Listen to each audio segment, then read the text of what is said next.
Hello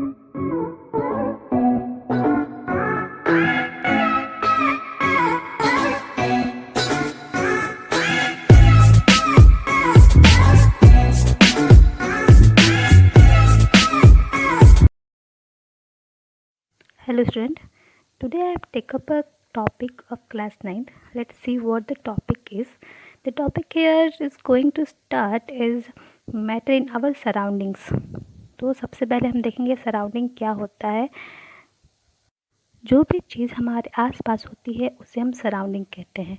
जैसे यहाँ आप देख सकते हैं, या वो कुछ भी हो सकता है, वो घर हो सकता है, गमले हो सकते हैं, लाइट हो सकती है, हवा हो सकता है, बिल्डिंग हो सकता है, ईंटें हो सकते हैं, कुछ भी हो सकता है। ये लिविंग और नॉन लिविंग थिंग्स कुछ भी होते हैं, इसको बोलते हैं सराउंडिंग। और ये थिंग्स को रखने पे ये कुछ स्पेस को ऑक्यूपाई करे, उसका खुद का मास हो, तो उसको क्या बोलते हैं? मैटर। अब मैटर क्या होता है?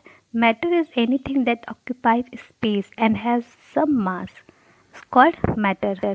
मैटर वो चीज़ होती है जिनके पास सब स्पेस ऑक्यूपाई हो और मास, उसको बोलते हैं मैटर। इस चैप्टर में हम मैटर की प्रॉपर्टीज़, क्लासिफिकेशंस को देखेंगे। तो सबसे पहले मैटर को पहले कैसे क्लासिफाइड किया जाता था? एंशियंट में ये बताया गया था मैटर 5 तत्वों से मिलकर बनता है, एलिमेंट से मिलकर बनता है। कौन कौन से? स्काई, जल, वायु, फायर, अर्थ, ये 5 तत्व हैं जिससे मैटर बनता है। लेकिन बाद में उसको बताया गया जो क्लासिफिकेशन ऑफ मैटर कितने टाइप के होते हैं? 2 टाइप्स के, केमिकल क्लासिफिकेशन और फिजिकल क्लासिफिकेशन। तो सबसे पहले देखते हैं हम लोग क्लासिफिकेशन को। It is done on the basis of physical properties, मतलब मैटर को उसके एक्सटर्नल फीचर के बेस पे क्लासिफाइड किया करने को बोलते हैं फिजिकल क्लासिफिकेशन। जैसे मान लीजिए आपके पास कोई पेन है, तो पेन को कैसे क्लासिफाइड कर रहे हैं? उसका कलर, उसका प्लास्टिक का बना है, उसका वेट क्या है, उसके सॉफ्ट है कि हार्ड है, वह फिजिकल क्लासिफिकेशन। केमिकल क्लासिफिकेशन क्या होता है? It is done on the basis of chemical composition of matter, कि कोई मैटर किसी के साथ इंट्रैक्शन करता है तो क्या रिएक्शन देता है। आपके बुक में कुछ एक्टिविटीज़ दी गई है मैटर को समझने के लिए। तो सबसे पहला एक्टिविटीज़ है the particles of matter have space between them. आपको बता दें जो मैटर होते हैं वो स्मॉल पार्टिकल से मिलकर बने होते हैं। हम इस एक्टिविटी में ये देखेंगे कि मैटर जो है उनके पार्टिकल्स के बीच में स्पेस होता है। तो सबसे पहले हम लोग क्या करेंगे? बीकर लेंगे जिसको हम लोग मार्क कर देंगे। इस बीकर में हम लोग पानी भरेंगे और उसको वहाँ पे मार्क कर देंगे। फिर इसमें हम लोग 1 स्पून शुगर ऐड करेंगे, फिर इसको स्टर करेंगे। स्टार करेंगे तो देखेंगे कि जो शुगर इसमें डाला है वो क्या हो गया, वो पूरी तरह से डिज़ोल्व हो जा रहा है, घुल जा रहा है। पहले शुगर के पार्टिकल आप पहले फिगर में देख सकते हैं, लेकिन जब इसको हमने स्टार किया ग्लास रॉड से तो ये क्या हो गया, ये सारे के सारे डिज़ोल्व हो गया।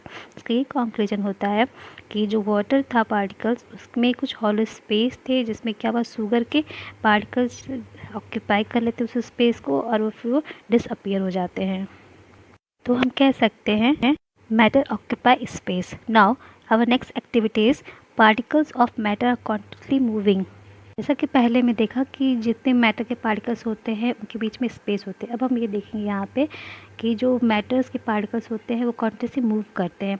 तो यहाँ पे इसका बेस्ट एग्जांपल हम ले सकते हैं। अगर आप एक ग्लास पानी लें और उसमें आप इंक डाल के देखेंगे तो जो इंक होती है कुछ देर बाद पूरा पानी में स्प्रेड कर जाता है। तो इसका मतलब क्या, उसके पार्टिकल्स वाटर में पूरी तरह से क्या वे मूव हो रहे हैं। यहाँ आप देख सकते हैं एक ग्लास पानी, इसमें इंक डालने पे वो क्या पूरी तरह से स्प्रेड हो जा रहा है। इसी को एक्सप्लेन करने के लिए हम दूसरा एग्जांपल ले सकते हैं। जैसे आप एक अगरबत्ती ले लीजिए, ठीक, मैच बॉक्स, एक स्टैंड जिसको होल्ड करें। उस अगरबत्ती को घर के किसी कोने में अगर आप उसको जला देते हैं, स्टैंड रख दीजिए, तो फिर क्या देखते हैं आप कि वो पूरे कमरे में उसकी स्मेल फैल जाती है। हम अगर एक कोने में है तो वो पूरे कमरे में फैल गई। तो उसका ये मतलब होता है, इसका ये कंक्लूजन निकलता है कि अगरबत्ती का जो स्मेल है पूरी तरह स्प्रेड हो रहा है। क्यों हो रहा है? क्योंकि जो पार्टिकल्स हैं मैटर्स के वो क्या है, वो मूविंग हैं। यहाँ देख सकते हैं रीज़न क्या है, the particles of matter are not stationary. इसका मतलब क्या है, मूविंग फेज में स्टेशनरी नहीं है। They are constantly moving and when they drift through air we can smell the perfumes. Okay, इसका मतलब कि जो पार्टिकल्स हैं मैटर के पार्टिकल क्या है, पूरी तरह से मूव कर, स्टेशनरी नहीं होते हैं, जिसकी वजह से क्या होता है, हमको स्मेल करता है। जैसे ही अगरबत्ती को लाइटेड करते हैं, उसको जलाते हैं, तो क्या देखते हैं, the heat energy makes the particle of perfume move rapidly, they easily drip through air and spread the fragrance. क्या होगा, एनर्जी को पार्टिकल्स जो होंगे वो एनर्जी के साथ मिलेंगे, हीट एनर्जी के साथ, और क्या करेंगे, एयर के साथ मिल करके पूरे रूम में स्प्रेड हो जाते हैं और उस चीज़ को फ्रेगनेंस आने लगती है, पूरे कमरे में अगरबत्ती की फ्रेगनेंस आने लगती है। Do you know the phenomena behind this activity? The phenomena is diffusion. अब diffusion क्या होता है? Diffusion is a movement of any substance from higher concentration to lower concentration. इसका मतलब कि किसी भी substance का movement कहाँ से होता है, जहाँ उसकी मात्रा अधिक होती है वो फैलता है किधर, इधर मात्रा कम होती है, यानी हायर कंसनट्रेशन से लोअर कंसनट्रेशन की तरफ जो मूवमेंट होता है उसको बोलते हैं डिफ्यूजन। या हम कह सकते हैं, we can say it is intermixing of two different substance. हमारा अगला एक्टिविटी क्या है, particles of matter attract each others, यानी कि ये जितने मैटर्स जो पार्टिकल्स वो एक दूसरे को अट्रैक्ट करते हैं। अब इसको प्रूव करने के लिए हम कुछ सामान लेंगे, जैसे आयरन नेल, चॉक, रबड़ या फिर वुड ले सकते हैं। यहाँ पे हमने वुड लिया है, रबड़ बैंड लिया है, आयरन नेल लिया है। इन तीनों में कंपेयर किया जाए, अगर रबड़ बैंड को हम ब्रेक करेंगे तो जल्दी ब्रेक होगा in compare to wood and iron nail. ऐसा क्यों हो रहा है, क्योंकि जो रबर बैंड है उसके पार्टिकल्स के बीच में जो अट्रैक्शन फोर्स है, जो उनके पार्टिकल्स आपस में बांध रखा जो फोर्स, वो क्या है, थोड़ा कमज़ोर है, जिसकी वजह से क्या हो रहा है, ये ईजिली ब्रेक हो जाएगा। जैसे हम इस वुड को देखेंगे, वहाँ क्या हमने नोटिस किया, ये थोड़ा ब्रेक होने में टाइम लेगा। टाइम लेने से मतलब है मेरा कि उसमें स्ट्रेंथ, उसमें कितना पावर लगता है, तो ऊँट को तोड़ने में हमें थोड़ा ज़्यादा पावर लगेगा कंपेयर टू रबड़ बैंड। बट आयरन नेल में क्या होगा, आयरन नेल को तोड़ने में हमको और ज़्यादा पावर लगेगा, क्योंकि इसके फोर्स ऑफ एट्रैक्शन ज़्यादा है। इसका मतलब कि ऊँट में जो फोर्स ऑफ एट्रैक्शन से, जिसको बोलते हैं इंटरमॉलिक्यूलर फोर्स ऑफ एट्रैक्शन, वो क्या होता है, कम होता है compare to iron nail. Iron nail को अगर आप तोड़िए हाथ से तो उसमें हमको बहुत ज़्यादा स्ट्रेंथ लगेगा, फिर जाके टूटता है। अभी जितना भी एक्टिविटीज़ किए उसके बेस पे हम थ्योरी देखेंगे, theory of molecular structure of matter. पहला क्या बोलता है, matter is made up of small particles called molecules. जो भी पार्टिकल्स होते हैं जिससे मैटर बनता है उसको क्या बोलते हैं, मॉलिक्यूल्स। दूसरी पॉइंट क्या है, they are in a state of continuous motion, due to this we can say that they possess the kinetic energy. अभी काइनेटिक एनर्जी क्या होता है, जब कोई थिंग्स मूव होता है तो उस पर जो एनर्जी लगता है उसको बोलते हैं काइनेटिक एनर्जी। अगर टेम्परेचर बढ़ाते हैं तो काइनेटिक एनर्जी इंक्रीज होगा, जिससे क्या होगा, मॉलिक्यूल जो है और तेज़ी से मोशन में आ जाएंगे और तेज़ी से मूव करेंगे। और इसमें क्या बोलता है थ्योरी के अकॉर्डिंग, मॉलिक्यूल के बीच में जो स्पेस होता है उसको क्या बोलते हैं, इंटरमॉलिक्यूलर स्पेस। इस पहले एक्टिविटी बता चुके हैं।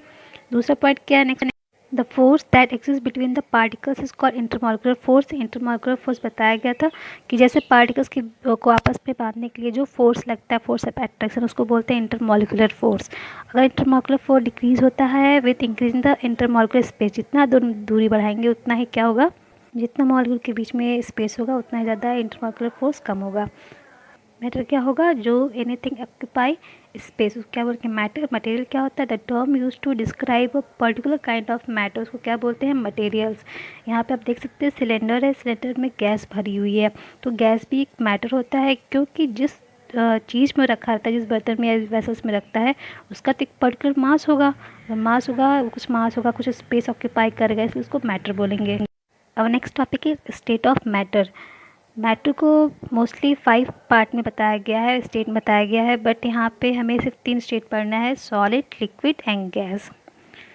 सॉलिड कह सकते हैं, सॉलिड में रॉक हो सकता है, लिक्विड कोल्डिंग, गैसेस में सिलेंडर आ सकता है। अब देख रहे हैं ये सब क्या है, मैटर के स्टेट होते हैं। अब उसको डिटेल देखेंगे कि कैसे उसको बताया गया है। तो सबसे पहले यहाँ सॉलिड है, सॉलिड के जो पार्टिकल्स होते हैं वो बहुत आपस में बंधे हुए हैं, इसमें इंटरमॉलिक्यूलर फोर्स फैक्टर्स में बहुत ज़्यादा है, इसको सॉलिड बोलेंगे। लिक्विड में क्या होते हैं, थोड़े दूर होते हैं। गैसेस में क्या होते हैं, बहुत दूर दूर के पार्टिकल्स होते हैं, इसलिए इसको गैसेस बोलते हैं। यहाँ आप इजीली सीन कर सकते हैं, गैस के मॉलिक्यूल देखिए कितने दूर दूर हैं, इसके बीच में इंटरमॉलिक्यूलर स्पेस बहुत दूर दूर है, और इसमें इंटरमॉलिक्यूलर फोर्स ऑफ एट्रैक्शन भी कम होगा, जिसकी वजह से बहुत फ्री होंगे इसके मॉलिक्यूल। बट लिक्विड के मॉलिक्यूल में थोड़ा कम गैप है और इसके इंटरमॉलिक्यूलर फोर्स ऑफ एट्रैक्शन थोड़े अधिक होंगे compare to gases. But solid में देखिए इसके मॉलिक्यूल बहुत ज़्यादा पास पास है, क्योंकि इसमें इंटरमॉलिक्यूलर फोर्स ऑफ एट्रैक्शन बहुत ज़्यादा है, इसलिए आपस में क्या है, बहुत ज़्यादा एक दूसरे अट्रैक्ट हैं, बंधे हुए हैं। पहले हम सॉलिड की प्रॉपर्टीज़ को देखेंगे। तो सॉलिड प्रॉपर्टी क्या होती है? डेफिनिट शेप होगा, फिक्स वॉल्यूम होता है, स्पेस इनके बीच में क्या होते हैं? बहुत कम होते हैं। फोर्स ऑफ एट्रैक्शन इसमें बहुत ज़्यादा मैक्सिमम होता है। तो movement of particle in minimum, इसमें देख सकते हैं बहुत ज़्यादा पास में से पार्टिकल जो मूवमेंट होता है बहुत कम होता है। They are least compressibles and their rate of diffusion is least, क्योंकि ये बहुत बंदे होते हैं इसकी वजह से इसका डिफ्यूजन का जो रेट होता है बहुत कम होता है। Fix volume, definite shape. Next क्या होता है? लिक्विड। लिक्विड है, बॉटल बॉटम लिक्विड है, इसके जो पार्टिकल्स हैं उसको देखेंगे इसमें क्या क्या प्रॉपर्टीज़ होती है। पहला क्या होता है? डेफिनिट शेप नहीं होता है, बट इनका वॉल्यूम फिक्स होता है। डेफिनिट शेप क्यों नहीं होता है? क्योंकि लिक्विड को आप जिस बर्तन में डालेंगे वो उसी का शेप ले लेता है। यहाँ आपने बॉटल में डाला है तो इसने सिलेंड्रिकल शेप लिया हुआ है। और क्या होता है? इनके जो पार्टिकल के बीच में जो स्पेस होते हैं वो इंटरमीडिएट होते हैं। फोर्स ऑफ एट्रैक्शन भी इंटरमीडिएट होंगे और मूवमेंट ऑफ पार्टिकल भी इंटरमीडिएट होता है, लेस कंप्रेसिबल होते हैं। नेक्स्ट क्या है? Property of gases. Next is property of gaseous. इसमें क्या होता है? इसमें ना ही फिक्स वॉल्यूम होता है ना ही फिक्स शेप होता है। Gases occupy the whole space of the containers. क्या होते हैं? इसके स्पेस जो होते हैं बहुत ज़्यादा होते हैं। देखिए सकते हैं गैस के जो पार्टिकल्स है बहुत दूर दूर है, इसमें कोई भी फोर्स ऑफ एट्रैक्शन नहीं लगता है, बहुत कम होता है कह सकते हैं। और जो मूवमेंट होता है ऐसे पार्टिकल बहुत ज़्यादा होते हैं क्योंकि दूर दूर हैं, बहुत तेज़ी से मूव कर सकते हैं।